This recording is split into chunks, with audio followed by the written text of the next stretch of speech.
my favorite meeting of the year.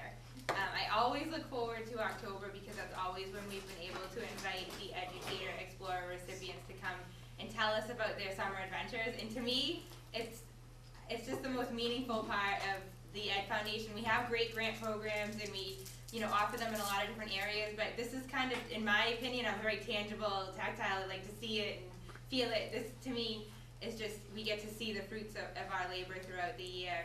And see the excitement and hear how the kids are responding to it, and I love it because some years it's been at my children's school, so they come home and tell me about it, not even realizing it has to do with the Ed Foundation as well. So we're very excited tonight to have 2 of our 3 recipients here able to present to us.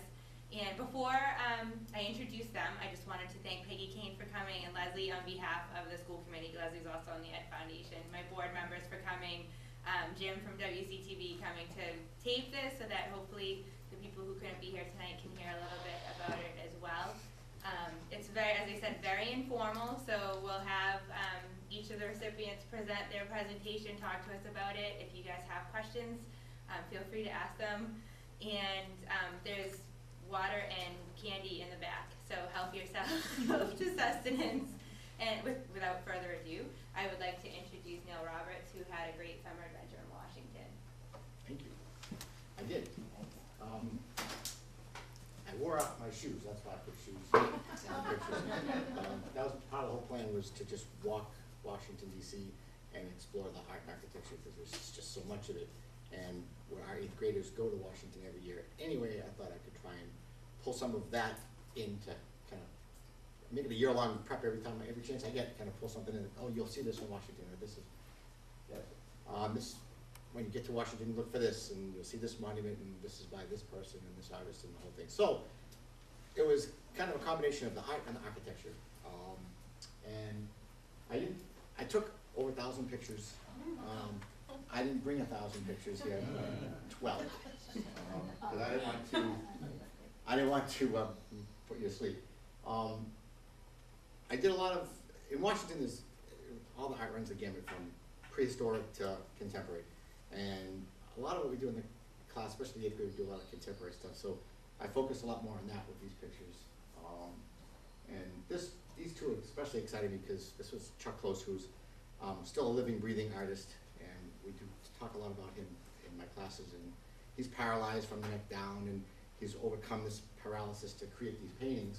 And they're 9 feet tall, and when I talk about that to the kids, they have a hard time figuring out what's 9 feet tall. And so I said, well, it's like the window. And I showed them the back of the window. It's about that size. And okay. So when I was actually able to stand next to one up close, I said, okay, this is perfect. And I got in trouble for doing that. We weren't supposed to take pictures of them. And I got yelled at. So I talked to the guide, and I told her what I was doing. And she said, I see nothing.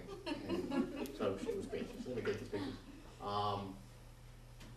And just there was so many sculptures and paintings that we already talked about, and so for me to see them personally and to now know exactly where they are in these places, and the kids, if they can still go to these museums while they're there, they can check them out. Wayne Thiebaud is another contemporary artist, still living, 92, 93 years old, I think now. Does a lot with food. Kids love the food. So I wanted to talk about that, so I brought pictures of that. Did some, those are 2 of my kids. They're in 6th grade this year, so they got a little taste of what Daddy does. But we also went to the Holocaust Museum, and that was just incredible. And this picture on the right was tiles made by kids all across the country relating to the Holocaust. And my daughter was just fascinated by that. Literally for half an hour walking down the aisle there with it all. We did a lot with Henri Matisse and his cutouts, and instead of his paintings, he was, towards the end of his life, he did a lot with cutouts because he couldn't paint anymore, so he laid in his bed and cut out pictures and had an assistant glue them down. And they had some huge ones that were the size of the walls, and so that made me happy, so I took some pictures of those. Andy Warhol, the kids love the Michael Jackson one, right? This one, I didn't even know about this. I took a wrong turn, and there they were, these ginormous sculptures. So I didn't know anything about them, anything about the artist, and I did some research on her. She died in 2002, but these are in front of the National Women's Museum. So I was there. We went in. I didn't even know it existed, so it was a great find. But, these are gonna be out there for a couple of years, and then they move it on. But I was just fascinated by them. That's Michael Giuliano. Alexander Calder, this, another thing, another artist that we talk about a lot, and it was actually a show. This guy down the bottom, he was telling the life story of, as if he were Alexander Calder, and it was fascinating, and we just happened to catch that, it was wonderful. There's tons of different, we do wire sculpture with the kids, and they have tons of those, and the pictures of those. So, of course, the monuments, Washington D.C. is famous for its monuments, and the 8th graders, of course, see all these when they go, so I took all these pictures, while I was out there, just to say, see, I saw it too. That was before the monument got cracked. Right. And this is some of the buildings, because there's some very contrasting architecture between the old and the new, and that's the Herscher Museum on the right, which is round. And Washington seems to be obsessed with rotundas, so I must have taken 50 pictures of different rotundas and different views of all these rotundas, so these are just a few that are in there. The top is the National Treasury. If you've ever been there, it's amazing. It's just, there's not, I don't think, 1 inch of wall or ceiling that's not decorated. And a couple more contemporary museums. The one on the left is the new American Indian Museum, which is amazing too. And then the bottom one is the National Portrait Gallery, where they enclose the courtyard with this glass roof thing, and that's where the show was done. Alexander called the show. These are all the places I went Wow. that I remembered. There was a bunch of others too, and I brought just some brochures from each of the places that I grabbed brochures from, and thanks to you guys, I got lots of books and posters and little art games and stuff for the kids, and so I can't say thank you enough. It was wonderful. My kids had a great time. I didn't need to go out and buy a new pair of shoes when I was done. It was wonderful, so thank you.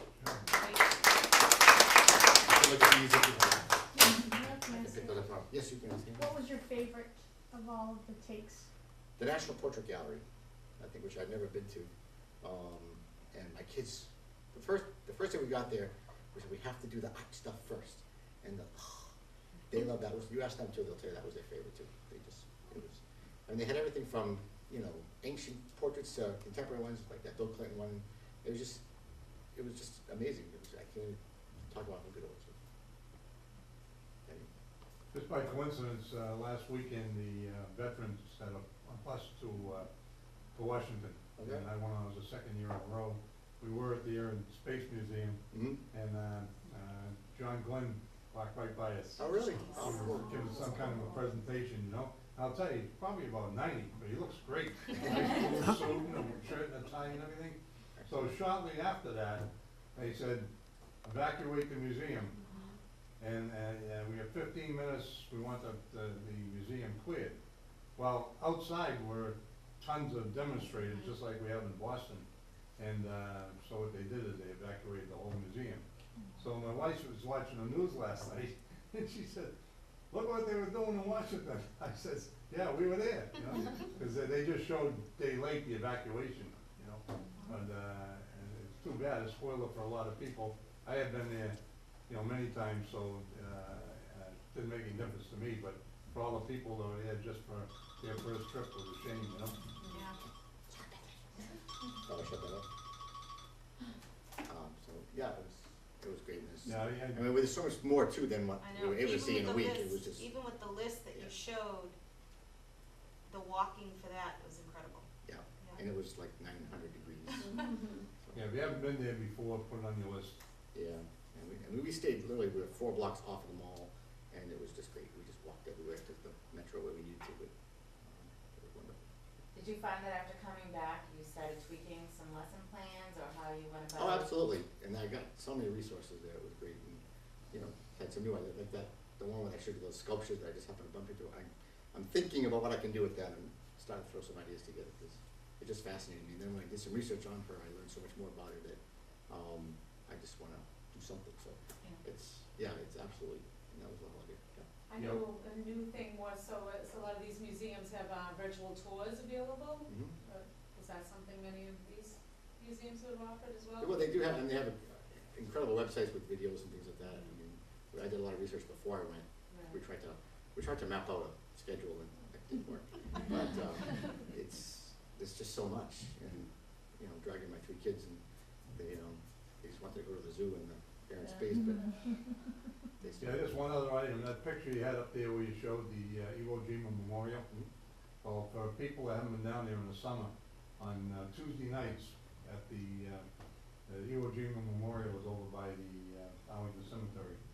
And it's in the middle of a big grass parade field, beautiful grass parade field.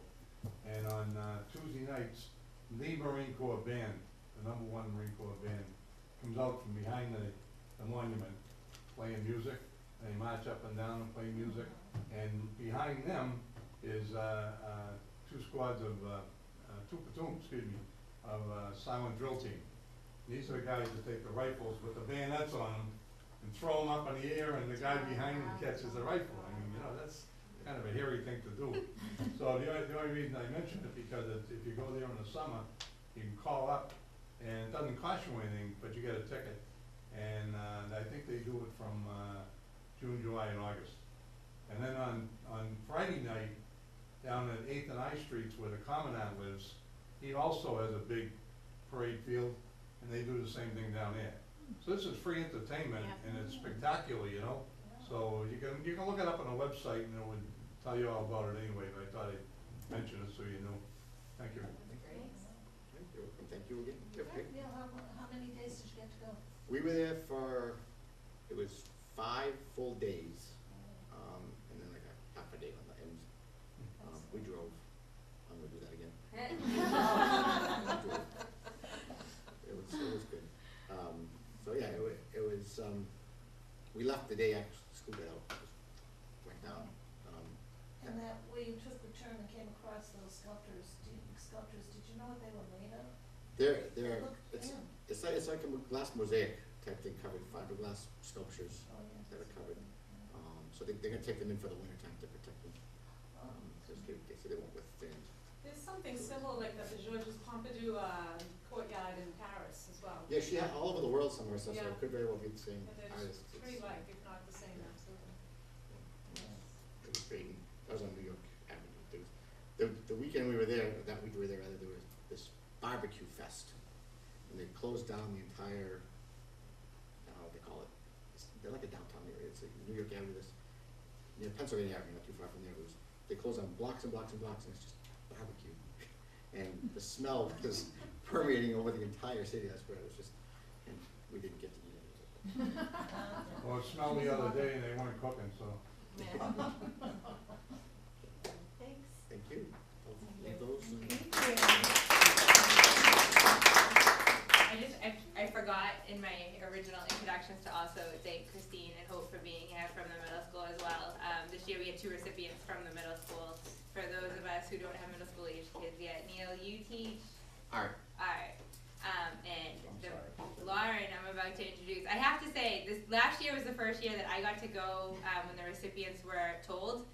And previous years, other people had gone and told me about it. And this year was the first year that in my schedule, I was able to do it. And I feel like we need to make it a field trip for everybody because it was the most fantastic. It was, you would have thought they won the lottery. And the way that the kids reacted, and I specifically remember when we told Lauren, just walking into the class before she even really knew what was going on, the energy level, and I was joking with Jackie afterwards that I hope my children want to take Spanish someday because she was saying ole and just really animated, and it was such a fantastic thing to see at like 8 o'clock in the morning. I mean, it was a ridiculously early hour in the morning. I wasn't even caffeinated yet, and she was just like, it was great. And Neil's class, like his students were just totally, it was unbelievable to see, and I hope our new board members, I also forgot to acknowledge that Kate Burnham, our new assistant superintendent, who's also one of our new Ed Foundation board members, is here. And it's really something I hope that you guys get to do this year because it's, we all kind of do the meeting part of it and the fundraising part of it, and to get to experience that part of it is just incredible. It makes you want to get to the meetings on time and rally those fundraisers because their energy level is unbelievable. So before I introduce Lauren, I also just want to give a disclaimer because she's going to be too kind to say this to you, but I screwed up her email address. So she just found out about this evening about 3 hours ago. So I'm apologizing to her for putting her on the spot like this, and I just want you all to know that I'm sure she's gonna have a bunch of enthusiasm and information, but it's totally my fault that even though I thought I told her about this a few weeks ago, the smartphone is not so smart, and it dropped a bunch of letters and rearranged things. And She had pictures with the Yeah, latest I have, IEP. yeah. So, and I'll also, after the presentations, obviously feel free to ask questions and look at these things once kind of the formal presentation is over. But without further babbling, Ms. Lauren Fazio. Okay, grazie. Ciao, ciao. I had the pleasure of going to Spain and Italy over the summer. It was amazing. I've been so fortunate. I've actually lived in Spain. To go back, to be able to go back there was just incredible. And I went to 2 different parts of Spain first. I was able to do the running of the bulls. I don't know if you've ever heard about that fiesta, but it was something absolutely amazing, and that I really would hope to get back to. So I don't have a PowerPoint presentation, so I apologize. I'll just quickly flip through a few of these. So what I did was I made books from Shutterfly with all my pictures for my classes. So I have one for my Spanish class and then one for my Italian class. So I made these for just one copy, but I have a ton of pictures and stuff that I will be doing a PowerPoint presentation. But first, so when I went to Spain, I first introduced what the bull ring was, so the kids can flip through this and read a little bit of information and have pictures of the bullfight, not the graphic ones, but then I have the running of the bull. So I went to a bullfight and then I did the actual run. I didn't run, my husband wanted to, and I said, no, absolutely not. So we had a safe balcony view up here. So you see that they line up and then they walk through the course and then they let the bulls go. And I have great pictures of close-ups that I'll pass around for you guys. And then after the bull ring, after the run, they go into the bull ring where it's surrounded by people. The traditional wear is white and red. And then they just kind of tease the bulls a little bit. And then I have some pictures of Dave and I under the escape route. So when they when they run into the bull ring, lately they've just, they created little indents so that people can roll under it to be a little bit safer. So if they think they're going to get trampled against the walls, they can slide under there. So I have a picture of that so the kids can see how close it is, that it's really just a tight fit. And then just some fun pictures of when they block off the route. And then the bull ring again. So I have information that the kids can read through. So after Pamplona, we took a train ride to Barcelona to see the Sagrada Familia, which is an incredible monument and church, and then actually we could probably do something with art related. So the Sagrada Familia, we got to go in and look at the amazing structure. And so I just have information here for the kids. I was able to buy some books through the money that I got for classroom purposes, so the kids can look through the books. So I'll pass this around for Spain and Barcelona and Pamplona. So now Italy, that was the longest. It was unbelievable to be able to go there. I've been there a few times before, but to be able to go and speak my Italian and practice it, because we are just starting the Italian program this year, finally. We got it on the program. So to be able to speak the language a few weeks before school started was just unbelievable to get it through my mind. And it's beneficial for the students as well to be able to hear it. So I've been speaking a lot in class, of course. So our first trip, for our first stop was Rome. So we did the Vatican. We also did, so I just have a picture here. I just wanted to show the kids. I have a picture of no entry. They were pulling people out of the line if you didn't cover your shoulders and knees. So I just want them to understand, and I have a picture here of my shoulders covered in the knees, because I want them to understand that it's out of respect that they can't, they have to go into the church with that. So I have the picture here to see that. I have the Colosseum, pictures in front of that, the Trevi Fountain. So throughout the class, in the course of Italian, I'll explain these monuments and show how important they are. I have videos of everything as well.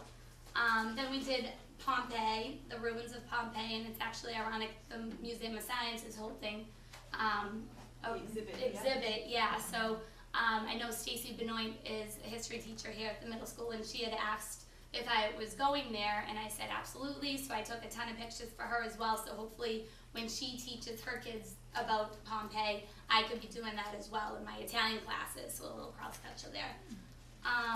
What else do we have? Pompeii. In Capri, actually I had Italian leather sandals made, and when I wore them to school, I showed, not these, but I showed the kids that it's real Italian leather. I showed the book around. I let them see the shoes made in Italy. So that was fun for them to see that. Taormina was just a beautiful place to go to, and Florence. So we did the Ponte Vecchio to explain all what these are. These are locks that they've actually banned now, but people have been putting locks on the ropes and throwing away the key and writing their name and their significant other's name, and then they throw it into the river. I just took a picture of that because I just want them to see that it's what it's symbolic of, but they've been actually banning that now, so they can see that it's still there, it remains, but it's no longer they're no longer able to do it. What else? We did Pisa. Yeah, so Pisa and Florence was another stop, the Leaning of Tower of Pisa. I mean, that's unbelievable to be able to go and pretend to hold it up, and those fun pictures. You know, on the, when I was there were no railings on that side. On the Ponte Vecchio? On Leaning Tower of Pisa. It's Ah, totally open. yes, Accessible. yep, it is. I can't believe anyone would go up there. I know. I didn't go up, but you just walk around. Yeah, you can actually go right up to it. Yeah, So scary. it is. It's unbelievable. So that's that. There's the Italy book if you guys want to look at it over here. Do you have any questions? Yeah, I have a question on Spain, on the bullfights. Yes. Do they actually take the bull down? Yes. Or they do? They killed 3 bulls in the bullfight. So 6, I apologize. Each matador, there's 3 matadors, and they killed 2 bulls. But I've actually seen them. now, currently, they're banning it. We have an Why? article, I think you have it. They're banning it. Actually, I had the privilege, I sat in the front seat with all of my taxi drivers, whether I was in Spain or Italy. I wanted to speak any language that I could. So when I was speaking to the taxi driver to get to our hotel in Barcelona, I was saying where we had just come from. We came from Pamplona, the running of the bulls. He's like, no more in Barcelona after the end of this year. They're banning it. So I think we'll probably see that more and more throughout Spain. Yeah, I've seen the bullfights in Acapulco, and Yep. we were all cheering for the bull. Yeah, my husband was too. He hated it.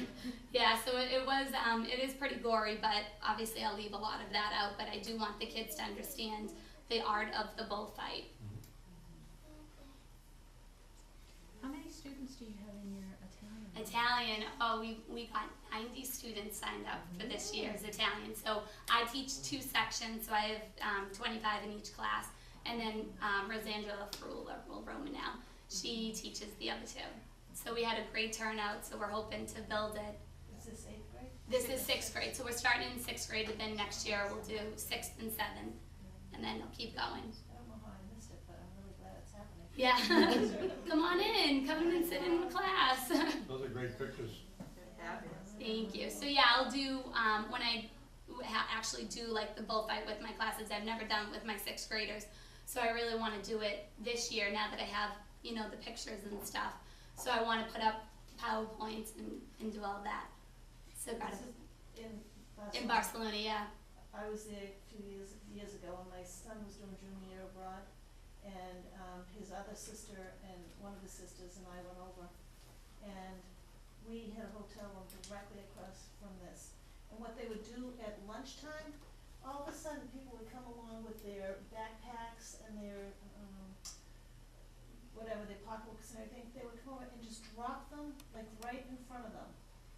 And all of a sudden, whole bunches of people just dropped their things in the middle and made a circle, and then musicians came along, and they played music, and they danced. During the lunch That was hour. what they did at their lunch hour. Lunch hour flash mob. Great, yeah, it's like a flash mob. I didn't know this. It's unbelievable. It was so beautiful. And actually, my husband he travels for his work, and he went there a couple of years ago in the progress, because the Sagrada Familia hasn't been finished yet. So the progress that he got to see, it was amazing. He's like, oh, when we walked in, he's like, oh, it was all scaffolding. He didn't see anything really inside. So the progress to see what they're coming along with is amazing. I'm going in the beginning of November. Are so you? I'll have to tell Oh, you good. what Let me it's know. like. Take I'll let you pictures. We'll know. do before and afters. The year I was there was before the Olympics. Oh, wow. And they were digging it up, and there were rats bigger than Oh. I mean, it was like Um, beautiful at night, but by And then dusk it was like a get bad away from movie. there. But it was beautiful. Yeah. My It friend is. was getting married, she's from Ireland, lived in California, and was stopping over in Boston before she went to get married at the Vatican. Oh, And the night before she's to fly out the next day, she lays out her wedding dress, and I'm like, oh, it's beer shoulder. She had no idea. Oh. I'm like, so what happened? I had They a shawl, a wrap, and I luckily, like an off-white one. Wow. Cause she was flying out like the next morning at 7 o'clock. I wonder how long did she have to reserve that? I think they had connections. Yeah. They're from Ireland, there was a priest there that was in the Vatican and Oh was my giving them. goodness. A lot of people in Europe do that. you know, Yeah. So, but yeah, she had beer shoulders. Oh my I goodness. said, that would have been interesting. That would have been, yeah. Imagine, well, good thing you caught that. Luckily I had an off-white Wow. shawl, which, you know. That's great. And how interesting, because so many kids in Wilmington, they haven't been exposed to other cultures. And No. we know that it's not always the United States way. Right. So I think it really, since we are becoming much more international, I think that it provides this younger age group Right. an appreciation, hopefully, it's- that they can go forward We with. can't just take a quick trip to Spain or Italy, so, you know, we have to actually bring it to them, especially at the middle school age. Yeah. So, yeah. What was your favorite city? I have to say Pompeii. It was just unbelievable to see that. I mean, just, it was crazy. To see like the picture you always notice that city, yeah. That's a real person. You see the picture and it's actually real people and the kids can't grasp that unless you actually show it to them and explain it. So that was amazing. That's a gladiator. I'm a 7th grade geography teacher, and Yeah. I've traveled quite a bit, and the parents are always telling me after that the children enjoy my stories. Yeah. That's what really That's what they sticks. remember. That's the stuff Yeah. that makes it more interesting. Yep, So that's it's exactly great what they that you remember. had So this to be able to experience. do all of that in Spain and Italy is to actually, yeah, Incite them to wanna do this, it's that's true, great. Who is holding you at the Oh Coliseum? yes, that, let me tell you, they were actually, when I went a few years ago, he was, not the same person of course, but they have little gladiators that stand outside. And I was just talking to him, talking about the weather, how hot it was, and then all of a sudden, he scoops me up and Dave's like, okay, picture time, so yeah, it was, That's a fantastic photo. they love it, yeah. My So Italian teacher and I have pictures like that.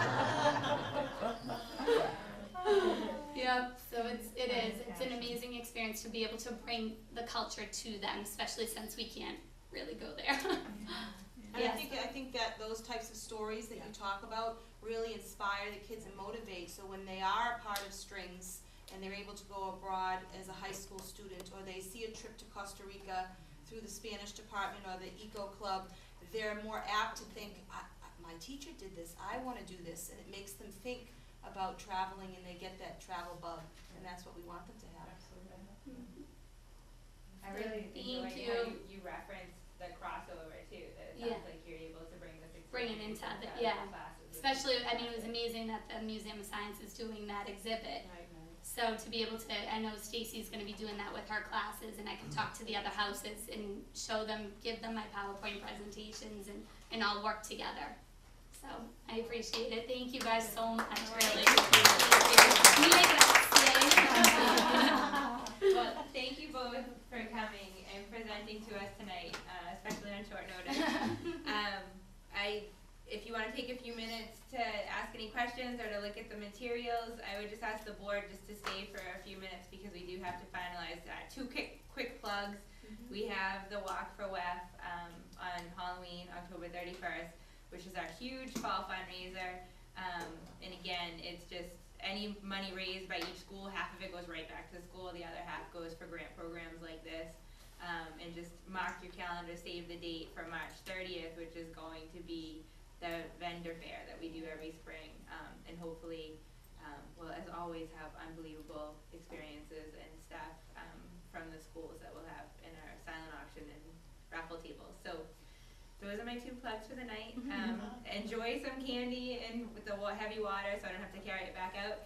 And thank you Thank you so much Thank you. for everyone Thank for you very coming. much. For yes, for Thank having you. us.